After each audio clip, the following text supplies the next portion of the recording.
राजा रघुवंशी की पत्नी सोनम रघुवंशी प्रेग्नेंट है या नहीं, अब इस राज से पर्दा उठ गया है। सोनम रघुवंशी की प्रेगनेंसी पर मेडिकल रिपोर्ट सामने आ गई है। इस प्रेगनेंसी रिपोर्ट के मुताबिक सोनम रघुवंशी प्रेग्नेंट नहीं है। सोनम के टेस्ट नेगेटिव आया है। इसका मतलब है कि सोनम गर्भवती नहीं है। सोनम रघुवंशी पर अपने पति राजा रघुवंशी की हत्या का आरोप है। उसने अपने प्रेमी राज कुशवाहा के साथ मिलकर मेघालय में हनीमून पर हत्या की। सोनम रघुवंशी की प्रेगनेंसी को लेकर सवाल हो रहे थे। इसी वजह से जब सोनम 9 जून को गाजीपुर से पकड़ी गई, तब सबसे पहले उसका प्रेगनेंसी टेस्ट कराया गया। अब उस टेस्ट रिपोर्ट से साफ हो गया है कि सोनम रघुवंशी गर्भवती नहीं है। अभी वो शिलांग पुलिस की कस्टडी में है। मंगलवार को ही वो गाजीपुर से पटना होते हुए शिलांग पहुंची। अधिकारियों की माने तो मेघालय पुलिस ने अपनी जांच को ऑपरेशन हनीमून नाम दिया है।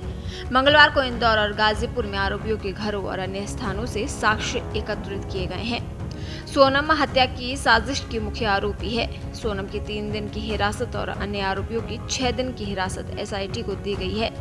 24 साल की सोनम अपने पति के साथ मेघालय के सोहरा हनीमून पर गई थी। इस दौरान उसने अपने पति राजा रघुवंशी की प्रेमी और सुपारी किलर्स के जरिए हत्या करवा दी। इसके बाद सोनम गायब हो गई। उसकी तलाश के लिए 3 राज्यों में तलाशी अभियान चलाया गया। आखिरकार वो 9 जून को गाजीपुर में एक ढाबे पर मिली। इस बीच प्रेमी राज समेत अन्य आरोपियों ने अपना अपराध कबूल कर लिया है। उनका कहना है कि सोनम ने अपने सामने ही पति की हत्या करवाई।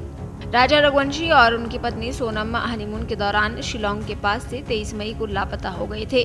बाद में 2 जून को वेईसाडोंग फॉल्स के पास राजा का शव मिला था। राजा के सिर पर घातक चोटें थी। इसके बाद खून से सना धारदार हथियार और अन्य सामान भी बरामद किया गया। जांच में पता चला कि पति राजा की हत्या के बाद सोनम इंदौर गई थी। वहां एक कमरे में अपने प्रेमी राज से मिली थी। उसके बाद वो वाराणसी होते हुए गाजीपुर पहुंची।